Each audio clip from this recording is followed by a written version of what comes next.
अपना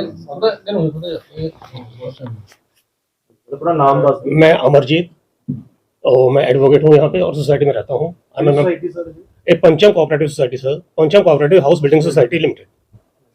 अच्छा, ये 24/10/1986 में बनी सी under the Punjab cooperative societies act. इस जद बनी इस जमीन का अपलाई किया 11/12/98 जमीन के लिए अपलाई किया इन्होंने। तो इन्होंने यह जमीन जी हैगी अलॉट हुई 7 करोड़ 20 लाख रुपए के तकरीबन 8 एकड़ का इन्होंने प्लॉट अलॉट किया गया। ठीक है जी। उस टाइम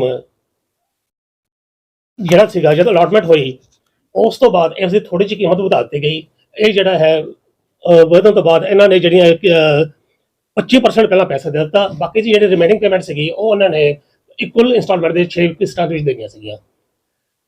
ਤੇ ਜਿਆਦਾ ਕਿਸ਼ਤਾਂ ਦੇਣੀਆਂ ਸੀ ਉਸ ਟਾਈਮ ਇਹਨਾਂ ਨੇ ਕੱਢਿਆ ਵੀ ਤੁਹਾਡਾ ਫਲੈਟ ਦਾ ਪ੍ਰਾਈਸ ਕਿੰਨਾ ਹੋਣਾ ਚਾਹੀਦਾ ਹੈ। ਅਸੀਂ ਟੈਂਟੇਟਿਵਲੀ ਪ੍ਰਾਈਸ ਕੱਢ ਲਿਆ ਵੀ ਬਲੌਕ ਇਹਦਾ ਇੰਨਾ ਹੋਣਾ ਚਾਹੀਦਾ, ਬਲੌਕ ਬੀ ਦਾ ਨਾ ਹੋਣਾ ਚਾਹੀਦਾ, ਸੀ ਦਾ ਨਾ ਹੋਣਾ ਚਾਹੀਦਾ, ਡੀ ਦਾ ਹੋਣਾ ਚਾਹੀਦਾ। 5 ਕੈਟਾਗਰੀਜ਼ ਬਣ ਗਈਆਂ ਉਸ ਦੀਆਂ। ਉਹਦੇ ਵਿੱਚ ਅਸੀਂ ਇਹ ਲਗਾਇਆ ਕਿ ਜੇ ਅਸੀਂ ਕਿਸ਼ਤਾਂ ਇਨ ਟਾਈਮ ਦਿੰਦੇ ਹਾਂ ਤਾਂ ਉਹਦੀ ਕੀਮਤ ਇੰਨੀ ਹੈਗੀ। ਬਟ ਕਿਉਂਕਿ ਇਹ ਜਿਹੜੀ ਸੁਸਾਇਟੀ ਸੀ ਡਿਫਾਲਟ ਚਲੀ ਗਈ, ਜਿਹੜੀ ਪਹਿਲੀ ਪੇਮੈਂਟ ਸੀਗੀ ਉਹ 2006 ਦੇ ਵਿੱਚ ਹੀ ਗਈ। ਪਹਿਲੀ ਪੇਮੈਂਟ ਨੂੰ ਜਿਹੜਾ 3 ਸਾਲ ਦਾ ਸਾਡਾ ਡਿਫਾਲਟ ਹੋਇਆ, 3 ਸਾਲ ਦੀ ਜਿਹੜੀ ਰਕਮ ਬਣ ਗਈ ਸੀਗੀ ਇੰਟਰਸਟ ਦੇ ਬਾਰੇ ਰੱਖੀ, ਉਹਨੂੰ ਅਸੀਂ ਆਪਣੇ ਪ੍ਰਿੰਸੀਪਲ ਦੇ ਵਿੱਚ ਐਡ ਕਰ ਲਿਆ। ਜੇ ਪ੍ਰਿੰਸੀਪਲ ਪਹਿਲਾਂ 10 ਲੱਖ ਸੀਗਾ ਉਹ ਐਡ ਹੋ ਕੇ ਤਕਰੀਬਨ 11 ਲੱਖ 11.5 ਲੱਖ ਹੋ ਗਿਆ। ਅਲਟੀਮੇਟਲੀ ਇਹ ਜਿਹੜੀ ਸੁਸਾਇਟੀ ਡਿਫਾਲਟ ਜਾਂਦੀ ਰਹੀ। ਉਹ 2013 ਦੇ ਵਿੱਚ ਗਮਾਡਾ ਨੇ ਸਾਨੂੰ ਨੋਟਿਸ ਦਿੱਤਾ ਜਾਂ ਤਾਂ ਤੁਸੀਂ 20 ਕਰੋੜ ਰੁਪਏ ਜਮ੍ਹਾਂ ਕਰਾਓ ਜਾਂ ਤੁਸੀਂ ਇਹਨੂੰ ਅਸੀਂ ਰਿਜ਼ਿਊਮ ਕਰ ਲਾਂਗੇ। ਜਦੋਂ ਨੋਟਿਸ ਆਇਆ ਤੇ ਕੁਝ ਮੈਂਬਰ 220 ਬੰਦੇ ਹਾਈ ਕੋਰਟ ਦੇ ਵਿੱਚ ਰਿਟ ਪਟੀਸ਼ਨ ਚਲੇ ਗਏ। ਰਿਟ ਪਟੀਸ਼ਨ ਐਡਮਿਟ ਹੋ ਗਈ, ਜਿਹੜਾ ਅਸੀਂ ਸਟੇ ਆਫ ਡਿਸਪੋਜੀਸ਼ਨ ਹੋ ਗਿਆ। ਹਾਈ ਕੋਰਟ ਨੇ ਉਹ ਡਿਸਪੋਜੀਸ਼ਨ ਸਟੇ ਕਰ ਦਿੱਤਾ, ਬਟ ਉਹਦੇ ਵਿੱਚ ਜਿਹੜੇ ਹੈਗੇ ਸਟੇ ਇੰਟਰਸਟ ਬਾਰੇ ਜਾਂ ਪੇਮੈਂਟ ਬਾਰੇ ਕੋਈ ਨਹੀਂ ਕੀਤਾ। ਪੇਮੈਂਟ ਦਾ ਇੰਟਰਸਟ ਵਧਦਾ ਰਿਹਾ। ਅਲਟੀਮੇਟਲੀ ਹੁਣ ਜਦ 2013 ਤੋਂ ਬਾਅਦ ਉਹ ਰਿਟ 17 ਵਿੱਚ ਡਿਸਾਈਡ ਹੋ ਗਈ। ਜਦ ਰਿਟ ਡਿਸਾਈਡ ਹੋਈ, ਡਿਸਾਈਡ ਕੀਤਾ ਗਿਆ ਵੀ ਇਹਦੇ ਵਿੱਚ ਦੱਸਿਆ ਜਾਵੇ ਕਿਹੜੇ ਕਿਹੜੇ ਫਲੈਟ ਦਾ ਕਿੰਨਾ ਪੈਸਾ ਨਿਕਲਦਾ ਹੈਗਾ। ਉਹਦੀਆਂ ਇਨਕੁਆਇਰੀਆਂ ਬੈਠੀਆਂ, ਇਨਕੁਆਇਰੀਆਂ ਬੈਠਣ ਤੋਂ ਬਾਅਦ ਸਾਰੇ ਰਕਮ ਕੱਢੀ ਗਈ। 2020 ਦੇ ਵਿੱਚ ਆਰਸੀਐਸ ਨੇ ਇੱਕ ਨੋਟਿਸ ਕੱਢੇ ਜਿਹਦੇ ਵਿੱਚ ਹਰੇਕ ਇੰਡੀਵਿਜੂਅਲ ਫਲੈਟ ਓਨਰ ਨੂੰ ਦੱਸਿਆ ਕਿ ਤੁਹਾਡੇ ਫਲੈਟ ਦਾ ਇੰਨਾ ਪੈਸਾ ਬਕਾਇਆ ਹੈਗਾ। ਉਹ ਵੀ ਇਹਨਾਂ ਨੇ ਇੱਕ ਇਨ ਦੀ ਮੇਨ ਟਾਈਮ ਸਾਡੀ ਰੈਜ਼ੀਡੈਂਟ ਵੈਲਫੇਅਰ ਐਸੋਸੀਏਸ਼ਨ ਬਣ ਗਈ ਜਿਹਦਾ ਨਾਮ PRW ਹੈ। ਉਹਦੇ ਵਿੱਚ ਕੁਝ ਬੰਦੇ ਆ ਗਏ, ਉਹਨਾਂ ਨੇ ਵਿੱਚ ਪੰਗੇ ਪਾਣੇ ਸ਼ੁਰੂ ਕਰ ਦਿੱਤੇ ਤੇ ਉਹ ਜਾ ਕੇ ਰਜਿਸਟਰਾਰ ਦੇ ਕੋਲ ਜਿਹੜਾ ਇਹਨਾਂ ਨੇ ਨੋਟਿਸ ਕੱਢਿਆ ਸੀਗਾ ਉਹਨੂੰ ਸਟੇ ਕਰਵਾ ਦਿੱਤਾ। ਉਹ ਹਾਲੇ ਤੱਕ ਨੋਟਿਸ ਜਿਹੜਾ ਇਹ ਨਿਕਲੇ ਆ ਉਹ ਅਮਲ ਆਉਣ ਨਹੀਂ ਆਏ। ਇਨ ਦੀ ਮੇਨ ਟਾਈਮ ਹੁਣ ਗਮਾਡਾ ਨੇ ਇੱਕ ਹੋਰ ਸਕੀਮ ਕੱਢੀ ਕਿ ਜੇ ਤੁਸੀਂ ਇਹਦੇ ਵਿੱਚ ਵਨ ਟਾਈਮ ਸੈਟਲਮੈਂਟ ਕਰਨਾ ਚਾਹੁੰਦੇ ਹੋ, ਅਸੀਂ ਵਨ ਟਾਈਮ ਸੈਟਲਮੈਂਟ ਕਰਨ ਨੂੰ ਤਿਆਰ ਹਾਂ। ਜਿਹੜਾ ਤੁਹਾਡਾ ਪੈਸਾ ਇੰਨਾ ਬਣਦਾ ਹੈ, ਜੇ ਉਹ ਤੁਸੀਂ 15 ਕਰੋੜ 40 ਲੱਖ ਰੁਪਏ ਦਿੰਦੇ ਹੋ, 14 ਕਰੋੜ 40 ਲੱਖ ਰੁਪਏ ਦਿੰਦੇ ਹੋ, ਤਾਂ ਅਸੀਂ ਤੁਹਾਡੀ ਇਹ ਰਿਸਟੋਰ ਕਰਨ ਨੂੰ ਤਿਆਰ ਹਾਂ। ਜੇ ਅਸੀਂ ਹੁਣ 14 ਕਰੋੜ 40 ਲੱਖ ਰੁਪਏ ਬਣਦਾ ਦੇ ਦਈਏ, ਸਾਡੀ ਸੁਸਾਇਟੀ ਫ੍ਰੀ ਹੋ ਜਾਂਦੀ ਹੈ ਤੇ ਸਾਡੇ ਜਿਹੜੇ ਫਲੈਟਸ ਹੈ ਸਾਡੇ ਨਾਮ ਤੇ ਤਬਦੀਲ ਹੋ ਜਾਂਦੇ ਆ, ਸਾਨੂੰ ਲੋਨ ਮਿਲਣਾ ਸ਼ੁਰੂ ਹੋ ਜਾਂਦਾ ਹੈ। ਇਹਦੀ ਮੇਨ ਟਾਈਮ ਜੇ 14 ਕਰੋੜ 40 ਲੱਖ ਰੁਪਏ ਦਾ ਇਹ ਆਇਆ, ਜਿਹੜੇ ਪਰਵਾ ਵਾਲੇ ਹੈ ਇਹ ਚਲੇ ਗਏ ਗਮਾਡਾ ਦੇ ਵਿੱਚ। ਇਹਨਾਂ ਨੇ ਜਾ ਕੇ ਆਪਣੇ ਜ਼ੋਰ ਪਵਾਇਆ। ਜ਼ੋਰ ਪਾਉਣ ਤੋਂ ਬਾਅਦ ਇਹਨਾਂ ਨੇ ਇੱਕ ਸਕੀਮ ਕਢਾ ਲਈ ਕਿ ਅਸੀਂ ਪ੍ਰੋ ਰੇਟਾ ਬੇਸਿਸ ਤੇ ਇਹ ਪੈਸਾ ਦੇਣ ਨੂੰ ਤਿਆਰ ਹਾਂ। ਹੁਣ ਪ੍ਰੋ ਰੇਟਾ ਬੇਸਿਸ ਹੈ ਕੀ ਚੀਜ਼? ਪ੍ਰੋ ਰੇਟਾ ਬੇਸਿਸ ਹੈ ਕੀ ਚੀਜ਼? ਪ੍ਰੋ ਰੇਟਾ ਬੇਸਿਸ ਇਹ ਹੈ ਸਰ, ਜਿਸ ਤਰ੍ਹਾਂ ਇੱਕ ਬੰਦੇ ਦਾ ਇੱਕ ਫਲੈਟ ਹੈ, ਸਪੋਜ਼ ਕਰਾਂ ਇੱਕ ਕੈਟੇਗਰੀ ਦਾ ਹੈ, ਉਹਦੇ ਵਿੱਚ ਉਹਦੀ ਕੀਮਤ 11 ਲੱਖ ਰੁਪਏ ਹੈਗੀ ਤੇ ਅਸੀਂ ਦੇਣਾ ਹੁਣ 15 ਕਰੋੜ 40 ਲੱਖ ਰੁਪਈਆ। ਜਿਹੜਾ ਬੈਲੈਂਸ ਹੈ ਉਹ ਸੁਸਾਇਟੀ ਉਹ ਵਾਲੇ ਫਲੈਟ ਦਾ ਕਿੰਨਾ ਹੋਏਗਾ? ਤਕਰੀਬਨ ਉਹ ਜਿਹੜਾ ਵੱਡਾ ਫਲੈਟ ਹੈ ਉਹਦਾ 3.5-4 ਕਰੋੜ ਦਾ ਅਸੈਸ ਬਣਦਾ ਹੈ, 3.5-4 ਲੱਖ ਰੁਪਏ ਹੁੰਦਾ ਹੈਗਾ। ਠੀਕ ਹੈ। ਜੇ ਅਸੀਂ ਉਹ ਵਾਲਾ ਪੇਮੈਂਟ ਦਿੰਦੇ ਹਾਂ, ਉਹ ਕਹਿੰਦੇ ਤਾਂ ਇੱਕ ਸੁਸਾਇਟੀ ਕਲੀਅਰ ਹੋ ਜਾਂਦੀ ਹੈ। ਅਸੀਂ ਕੀ ਕਹਿੰਦੇ ਆ, ਜਿਹੜਾ ਪ੍ਰੋ ਰੇਟਾ ਬੇਸਿਸ ਹੈ ਐਪਲੀਕੇਬਲ ਨਹੀਂ ਹੈ। ਕਿਉਂ ਐਪਲੀਕੇਬਲ ਨਹੀਂ ਹੈ? ਬਿਕੋਜ਼ ਜਿਹੜੀ ਸੁਸਾਇਟੀ ਨੂੰ ਲੈਂਡ ਮਿਲੀ ਸੀਗੀ ਉਹ ਮਿਲੀ ਸੀਗੀ ਸੁਸਾਇਟੀ ਨੂੰ ਗਮਾਡਾ ਵੱਲੋਂ, ਤੇ ਸਾਡੀ ਜਿਹੜੀ ਸੁਸਾਇਟੀ ਕੋਆਪਰੇਟਿਵ ਸੁਸਾਇਟੀ ਹੈ, ਜਿਹੜੀ ਸੁਸਾਇਟੀ ਲੈਂਡ ਰਿਜ਼ਿਊਮ ਹੋਈ ਉਹ ਸੁਸਾਇਟੀ ਦੀ ਹੋਈ, ਕੋਆਪਰੇਟਿਵ ਸੁਸਾਇਟੀ ਦੀ ਹੋਈ। ਜੇ ਰਿਜ਼ਿਊਮ ਹੋਏਗੀ ਉਹ ਕੋਆਪਰੇਟਿਵ ਸੁਸਾਇਟੀ ਦੀ ਰਿਜ਼ਿਊਮ ਹੋਏਗੀ, ਉਹ ਇੰਡੀਵਿਜੂਅਲ ਦੀ ਨਹੀਂ ਹੋਏਗੀ। ਜਿੰਨੀ ਦੇਰ ਤੱਕ ਕੋਆਪਰੇਟਿਵ ਸੁਸਾਇਟੀ ਦੀ ਲੈਂਡ ਰਿਜ਼ਿਊਮ ਨਹੀਂ ਹੋ ਜਾਂਦੀ, ਇੰਡੀਵਿਜੂਅਲ ਨੂੰ ਕੁਝ ਵੀ ਉਸ ਦਾ ਬੈਨੀਫਿਟ ਨਹੀਂ ਮਿਲੇਗਾ। ਸੈਕੰਡਲੀ, ਜਿਹੜੇ ਅਸੀਂ ਪ੍ਰੋ ਰੇਟਾ ਬੇਸਿਸ ਤੇ ਅਸੀਂ ਮੰਨ ਵੀ ਲਈਏ ਜੇ ਅਸੀਂ ਪੈਸਾ ਦੇਣਾ ਹੈ, ਇੱਕ ਬੜਾ ਬੰਦਾ ਹੈਗਾ, ਇਹਦੇ ਵਿੱਚ 2-3 ਕੈਟੇਗਰੀਆਂ ਹੈਗੀਆਂ। ਇੱਕ ਤਾਂ ਓਰੀਜਨਲ ਨੋਟਿਸ ਹੈਗੇ, ਇੱਕ ਹੈਗੇ ਜਿਨ੍ਹਾਂ ਨੇ ਰੀਸੇਲ ਦੇ ਵਿੱਚ ਖਰੀਦੇ ਹੈ। ਜਿਹੜੇ ਬੰਦਿਆਂ ਨੇ ਰੀਸੇਲ ਦੇ ਵਿੱਚ ਖਰੀਦੇ ਹੈ, ਸਪੋਜ਼ ਕੀਤਾ ਉਹਨੇ 2013 ਦੇ ਵਿੱਚ 2014 ਜਾਂ 2016 ਚ ਖਰੀਦਿਆ, ਉਸ ਨੇ ਜਦ ਖਰੀਦਿਆ ਸੀਗਾ ਉਹਨੇ ਜਿੰਨਾ ਪੈਸਾ ਬਣਦਾ ਸੀਗਾ ਉਹਨਾਂ ਪੈਸਾ ਦਿੱਤਾ, ਪਲੱਸ ਜਿੰਨਾ interest and cost land cost ਬਣਦੀ ਸੀ ਉਹਨੀ ਦਿੱਤੀ ਗਈ। ਉਸ ਇੱਕ ਬੰਦੇ ਨੇ 15 ਲੱਖ ਰੁਪਇਆ ਦਿੱਤਾ ਹੋਇਆ ਹੈਗਾ ਐਜ਼ ਅਗੇਂਸਟ 10 ਲੱਖ ਰੁਪਇਆ।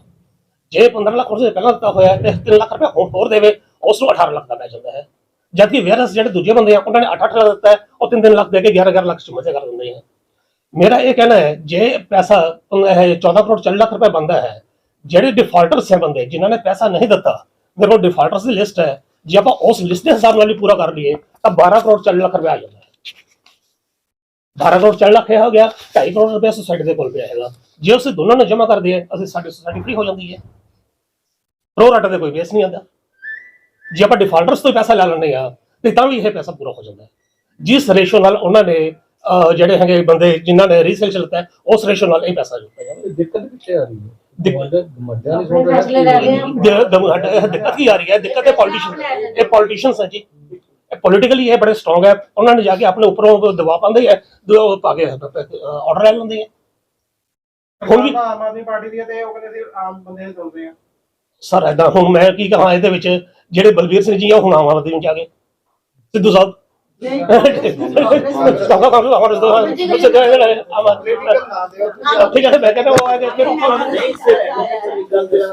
ਜਿਹੜਾ 15 ਕਰੋੜ ਗਮਾਡਾ ਨੇ ਫੀਸ ਤੈਅ ਕੀਤੀ 14 ਕਰੋੜ 40 ਲੱਖ ਉਹਦੇ ਤੇ ਤੁਹਾਡੇ ਸੁਸਾਇਟੀ ਮੈਂਬਰ ਸਾਰੇ ਐਗਰੀ ਹੋਏ? ਨਹੀਂ ਅਸੀਂ ਐਗਰੀ ਨਹੀਂ ਕਰਦੇ। ਅਸੀਂ 330 ਬੰਦੇ ਆਉਂਦੇ ਉਹ ਅਮਾਉਂਟ ਵੀ ਐਗਰੀ ਨਹੀਂ। ਅਸੀਂ ਐਗਰੀ ਦੇ ਅਮਾਉਂਟ ਅਸੀਂ ਅਮਾਉਂਟ ਚ ਐਗਰੀ ਆ, ਪਰ ਅਸੀਂ ਇਹ ਨਹੀਂ ਚਾਹੁੰਦੇ ਕਿ ਪ੍ਰੋ ਰਾਟਾ ਦਿੱਤਾ ਪ੍ਰੋ ਰਾਟਾ ਬੇਸ ਤੇ ਤਿਆਰ ਨਹੀਂ ਹੈ। 300 ਬੰਦੇ ਉਹ ਹੈ ਜਿਨ੍ਹਾਂ ਨੇ ਪੈਸਾ ਭਰਿਆ ਹੋਇਆ ਹੈਗਾ। ਅੱਛਾ ਉਹ ਕਿਉਂ ਭਰਨਗੇ? ਉਹ ਡਿਫਾਲਟਰ ਦਾ ਪੈਸਾ ਕਿਉਂ ਭਰਨਗੇ? ਤੇ ਜਿਹੜੇ ਡਿਫਾਲਟਰ ਸੀ ਉਹਨਾਂ ਨਾਲ ਰਾਬਤਾ ਕੀਤਾ ਉਹ ਕਹਿੰਦੇ ਉਹ ਤਾਂ ਸਾਡੀ ਗੱਲ ਹੀ ਨਹੀਂ ਸੁਣਦੇ। ਉਹ ਦੇ ਹੱਲ ਇਹਦਾ ਹੀ ਹੈ ਜਾਂ ਤਾਂ ਕਮਿਟਮੈਂਟ ਅਥਾਰਟੀ ਹੋਣੀ। ਦੇਖੋ ਜੀ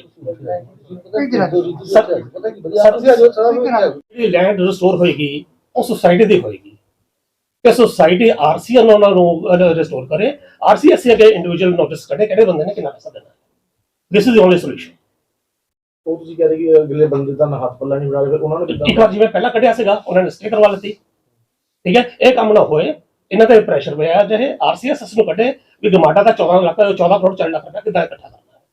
ਮੇਰੇ ਕੋਲ ਲਿਸਟ ਹੈ ਡਿਫਾਲਟਰ ਦੀ, ਜੇ ਆਪਾਂ ਡਿਫਾਲਟਰ ਲਿਸਟ ਦੀ 12 ਕਰੋੜ 40 ਲੱਖ ਰੁਪਏ ਕੱਢ ਦੇਣਾ।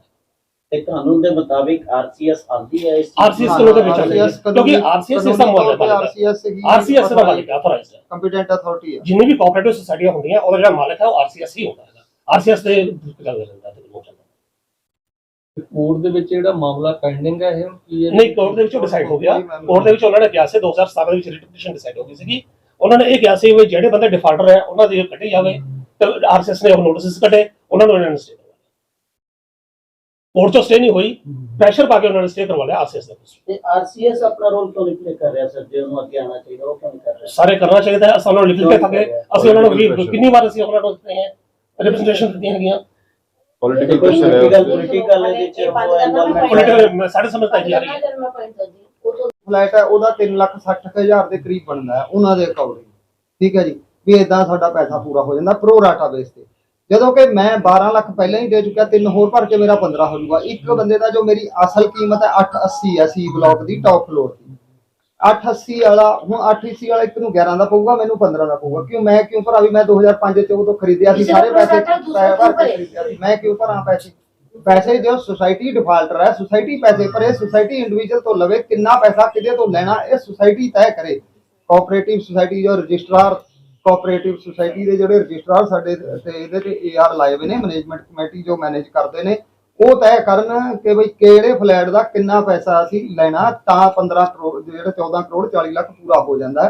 ਤੇ ਪ੍ਰੋ ਰਾਟਾ ਬੇਸ ਚ ਕੀ ਆ, ਉਹਨਾਂ ਬੰਦਿਆਂ ਨੂੰ ਫਾਇਦਾ ਹੈ ਜਿਹੜੇ 4-5 ਬੰਦੇ ਜਾਂ ਜਿੰਨੇ ਵੀ ਹੈਗੇ ਆ ਬੰਦੇ, 100 ਬੰਦੇ ਲਾ ਲਓ 448 ਚੋਂ, ਜਿਨ੍ਹਾਂ ਨੇ ਆਪਣੇ ਫਲੈਟ ਦੀ ਕੀਮਤ 1270 ਹੈ ਤੇ ਉਹਨਾਂ ਨੇ 8, ਕਿਸੇ ਨੇ 9, ਕਿਸੇ ਨੇ 10 ਇਦਾਂ ਭਰਿਆ। ਉਹਨਾਂ ਨੂੰ ਜਿਹਨੇ 8 ਭਰਿਆ ਉਹਨੂੰ 11 ਚ ਪੈ ਜਾਣਾ। ਹੁਣ ਜਿਹਨੇ 12-13 ਜਿਹਨੇ ਖਰੀਦਿਆ ਰੀਸੈਂਟਲੀ, ਉਦੋਂ ਬਾਅਦ ਕਿਸੇ ਨੇ ਪਰਚੇਜ ਕਰਿਆ, ਉਹ ਸਾਰੇ ਪੈਸੇ ਉਹ ਭਰ ਚੁੱਕਿਆ ਇੰਟਰਸਟ ਔਰ ਉਹਦੇ ਲਾ ਕੇ।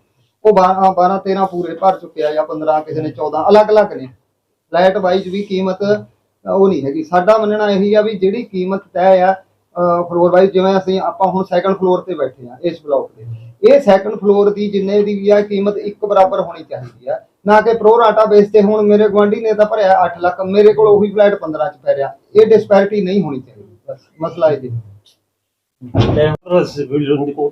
ਸਾਡੇ ਕੋਲ ਲਾਸਟ ਕੋਰਟ ਹੈ ਜੀ, ਲਾਸਟ ਜਿਹੜਾ ਰਸਤਾ ਅਸੀਂ ਲੀਗਲ ਨੋਟਿਸ ਦਿੱਤੇ, ਅਸੀਂ ਗਮਾਡਾ ਨੂੰ ਲੀਗਲ ਨੋਟਿਸ ਦਿੱਤਾ, ਆਰਸੀਐਸ ਨੂੰ ਵੀ ਲੀਗਲ ਨੋਟਿਸ ਦਿੱਤਾ। ਪਾਰਟੀ ਕਿਹਨੂੰ ਬਣਾ ਰਹੇ ਹੋ ਇਹਦੇ ਚ? ਜੇ ਅਸੀਂ ਰਿਟ ਚ ਜਾਂਦੇ ਆ, ਇਹਦੇ ਵਿੱਚ ਪਾਰਟੀ ਬਣੇਗੀ, ਗਮਾਡਾ ਬਣੇਗੀ, ਇੱਕ ਆਰਸੀਐਸ ਬਣੇਗਾ, एक आपने सोसाइटी बनेगी, एक परवा बनेगी, 4 पार्टियां बन गया। बाकी ਅਧਿਕਾਰੀਆਂ ਨਾਲ ਕਿਸੇ ਨਾਲ ਮੁਲਾਕਾਤ ਨਹੀਂ ਹੋਈ ਜਾਂ ਕਿਸੇ ਨੂੰ ਮਿਲਿਆ ਨਹੀਂ ਉਸ ਵੇਲੇ? ਮਿਲ ਕੇ ਆਏ ਆ ਅਸੀਂ, ਰਿਵਿਊ ਲਈ ਲਿਖ ਕੇ ਆਏ ਆ ਜਿਹੜਾ ਨੇ ਡਿਸੀਜਨ ਲੱਤਾ ਹੈ ਵਨ ਟਾਈਮ ਸੈਟਲਮੈਂਟ ਵਾਲਾ ਪ੍ਰੋ ਰੇਟ ਬੇਸਿਸ ਤੇ, ਉਸ ਲਈ ਅਸੀਂ ਰਿਵਿਊ ਲਈ ਲਿਖ ਕੇ ਆਏ ਆ, ਪਰ ਰਿਵਿਊ ਹਾਲੇ ਪੈਂਡਿੰਗ ਹੈ, ਕੁਝ ਹੋਇਆ ਨਹੀਂ। ਨਵੇਂ ਐਮਐਲਏ ਦੀ ਤਰਫੋਂ ਰਿਵਿਊ ਇੰਡੀਵਿਜੂਅਲ ਮੈਂ ਚਿੱਠੀ ਪਾਈ ਆ, ਉਹਦਾ ਕੋਈ ਜਵਾਬ ਨਹੀਂ ਹੈ। ਕੋਈ ਜਵਾਬ ਕੋਈ ਦਿੰਦਾ ਨਹੀਂ ਹੈ। ਸਾਰੇ ਜਿਹੜੇ ਆਰਟੀਆਈ ਪਾਈ ਸੀਗੀ, ਉਹਦਾ ਵੀ ਕੋਈ ਜਵਾਬ ਨਹੀਂ ਦਿੱਤਾ। ਜਿੰਨੇ ਵੀ ਸਾਡੇ ਲੈਟਰਸ ਹੈ ਉਹ ਅਨਰਿਪਲਾਈਡ ਰਹਿੰਦੇ ਆ।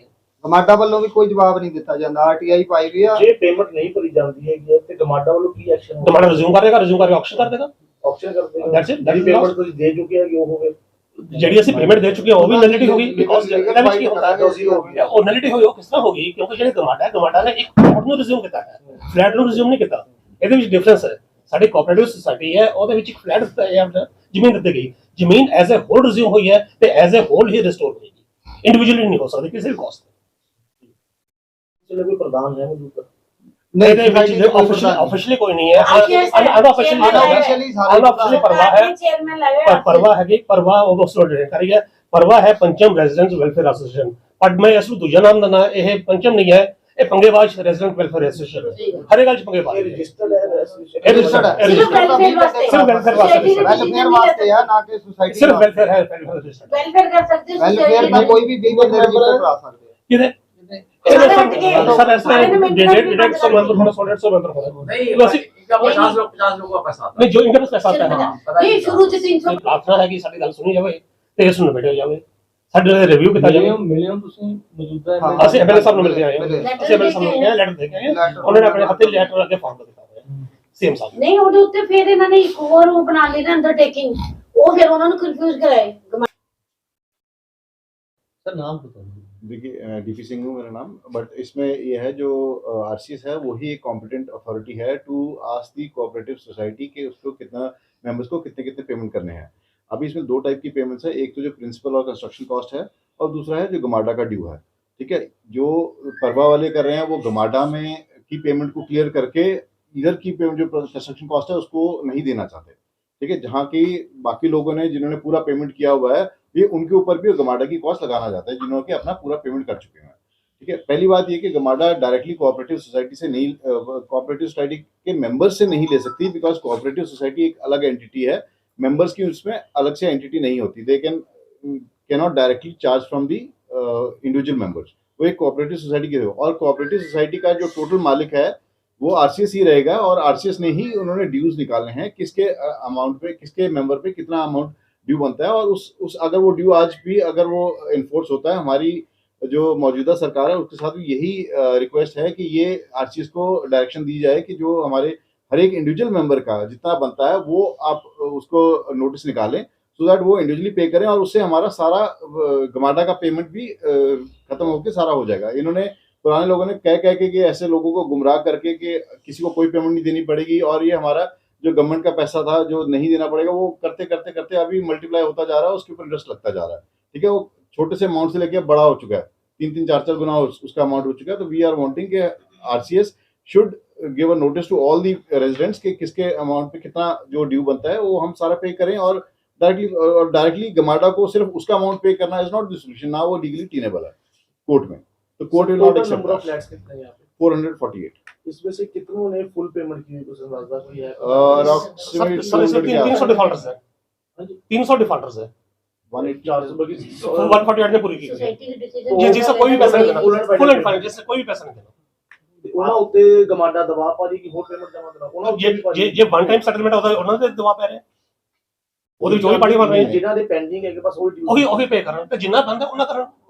गमाडा को तो इन्होंने रिप्रेजेंटेशन दिया है कि आपका जो पैसा है, गमाडा का जो पैसा है, आप वो हमसे इक्वल अमाउंट में सबसे बांट के ले लीजिए, लेकिन वो आना चाहिए सोसाइटी के थ्रू। सोसाइटी में काफी लोगों ने जो गमाडा का भी ड्यू है वो भी जमा करा रखा है, जिनको नो ड्यूज मिल चुका है सोसाइटी से, आरसीएस से नो ड्यूज मिल चुका है। आपने की हुई है लगती है? हाँ, वो है लिस्ट। और जो नो ड्यूज जिसको मिल चुका है ये चाहते हैं कि उसके ऊपर भी ये अलग से अमाउंट गमाडा का लेवी हो जाए, और सो दैट जिसको नो ड्यूज मिला उसके ऊपर भी ये 3 लाख 4 लाख का जो भी एक्स्ट्रा बनता है वो भी देना पड़े, whereas which is not fair. लेकिन आप इसको किस तरफ देखते हो कि इतना लंबा समय हो गया आप लोगों को लड़ाई लड़ते हुए? वो इसीलिए जो रिलेटेड डिपार्टमेंट है, चाहे आरसीएस है, चाहे गमाडा है, इवन डीसी को भी इन्वॉल्व होना चाहिए इस मामले में, क्यों नहीं इस प्रॉब्लम को दूर की जा रही है? ऐसा क्यों नहीं लगता? क्या इसमें जब भी जो आरसीएस जो कोर्ट ने भी डिसीजन दिया था, और आरसीएस ही इसका कॉम्पिटेंट अथॉरिटी है कि जिसने अमाउंट बताना है किसको कितना अमाउंट ड्यू है हर मेंबर का, उसने वो निकाल के दिया है। लेकिन ये they try to take political interventions और उसमें से अलग से उनको गुमराह करके, बिकॉज वो भी लीडर्स को कुछ बताते हैं जो फैक्चुअल सिचुएशन नहीं है, ठीक है, और जो लीगली टीनेबल भी नहीं है, ठीक है, वो बता के अब जैसे कह रहे हैं कि गमाडा को उसके पैसे देके हम अपना या सोसाइटी फ्री करा लें, लेकिन that is not the way it can happen, because सिर्फ आरसीएस ही जो अमाउंट टोटल निकाल के आरसीएस के थ्रू ही, क्योंकि इन्होंने आरसीएस की लैंड रिज्यूम करी है ना कि इंडिविजुअल की, ठीक है। तो एज एन इंडिविजुअल कोई जाके अपना रजिस्ट्री नहीं करा सकता, और कोऑपरेटिव सोसाइटी में रजिस्ट्री नहीं होती। जिस तरह आप लोग कोर्ट जाने की बात करो, क्या कोर्ट ही एक रास्ता रह गया आखिरी, मतलब ऐसा नहीं है कि इसको पीछे बैठ के? देखिए, हमारी रिक्वेस्ट यही है विद द पॉलिटिकल लीडरशिप के हमारे को ये आरसीएस को डायरेक्शन दी जाए कि जो लीगली टीनेबल है उसी तरीके से इसके ऊपर एक्शन लिया जाए, वो अपना कार्य करें इसके ऊपर। अगर वो नहीं करेंगे तो हमारे पास और कोई चारा नहीं रहेगा सिवाय कोर्ट जाने के, फिर हम कोर्ट से ऑर्डर लेकर आएंगे। सीएम तक आपने अप्रोच की है सोसाइटी वालों ने? हमने अपने यहाँ पे लोकल एमएलए को रिप्रेजेंटेशंस दी हैं which has been addressed to the CM, ठीक है, और सीएम के ही is the de facto chairman of the